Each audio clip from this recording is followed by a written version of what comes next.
Hello বন্ধুরা, সবাই কেমন আছো? আশা করি সবাই খুব ভালো আছো, সুস্থ আছো। তো চলে এসেছি আমি আবার একটা নতুন ব্লগ নিয়ে। আজকে আমি তোমাদেরকে ঘুরে দেখাবো রাবণের ভাই বিভীষণের মন্দির। তো চলো তাহলে যাওয়া যাক বিভীষণের মন্দির ঘুরতে। তো আর এখানে দেখতে পাচ্ছ রাস্তার দুদিকে আছে, একদিকে আছে ইন্ডিয়ান ওশান আর একদিকে আছে বে অফ বেঙ্গল। আর জলগুলো এত পরিষ্কার মানে মানে নিচের সমস্ত কিছু দেখা যায়। আর এখান থেকে তোমরা অটো করেও ঘুরতে পারো। এখানে দেখতে পাচ্ছ অটো স্ট্যান্ড। তো চলো আমরা তাহলে চলে এসেছি। আর এখান থেকে যদি কেউ নারকেল খেতে চাও তাহলে নারকেলও খেতে পারো, বাট আমার একটু কস্টলি লেগেছিলো এখানে নারকেলের দামগুলো, তো ওই জন্য আমি আর খাইনি। তো চলো তাহলে ভিতরে যাওয়া যাক মন্দির ঘুরতে।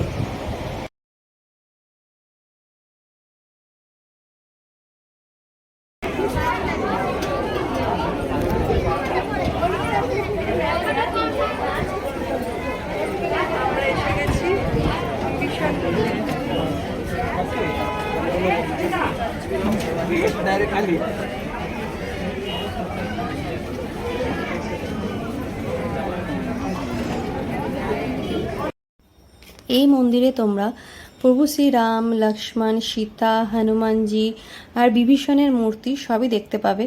আর এই মন্দিরে নির্মাণ হয়েছিল 500 থেকে 1000 বছর আগে, মানে অনেক বছর আগের এই মন্দির। আর দেখতে পাচ্ছ এখানে যে দেয়ালে লেখা রয়েছে সবটাই মানে বিভীষণের সম্বন্ধে, রাবণ, রাম, সীতা সব কিছু হিস্ট্রি এই দেওয়ালের বিভিন্নভাবে লেখা রয়েছে। পেন্টিং করে ফটো দিয়ে সব কিছু লেখা রয়েছে। তো তোমরা হয়তো খুব একটা দেখতে পাচ্ছ না, অন্ধকার ভিতরটা পুরো, তো তাই জন্য খুব একটা বোঝা যাচ্ছে না। তো চলো তোমাদেরকে আমি বলেই দিচ্ছি। এই মন্দিরে রাবণের ছোট ভাই বিভীষণ শ্রীরামকে হনুমানজির সেনা সমেত এখানে আশ্রয় দিয়েছিল। আর শ্রীমাতাকে যখন মানে কি সীতা মাতাকে যখন রাবণ অপহরণ করে নিয়ে গেছিল, তখন বিভীষণ বলেছিল যে সীতাকে ছেড়ে দিতে, মানে ফিরিয়ে দিতে পরামর্শ দিয়েছিল। কিন্তু রাবণ তো সেই যথারীতি সেই পরামর্শ নিতে রাজি ছিল না।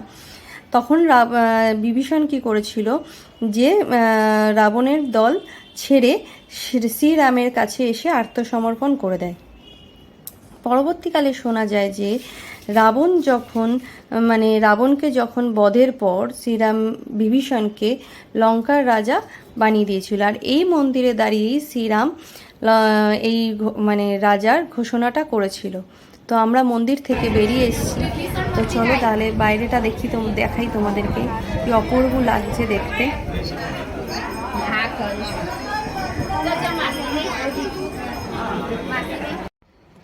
আর এই যে দেখতে পাচ্ছ এটা কি বলো তো, এটা হচ্ছে সেই রাম সেতু।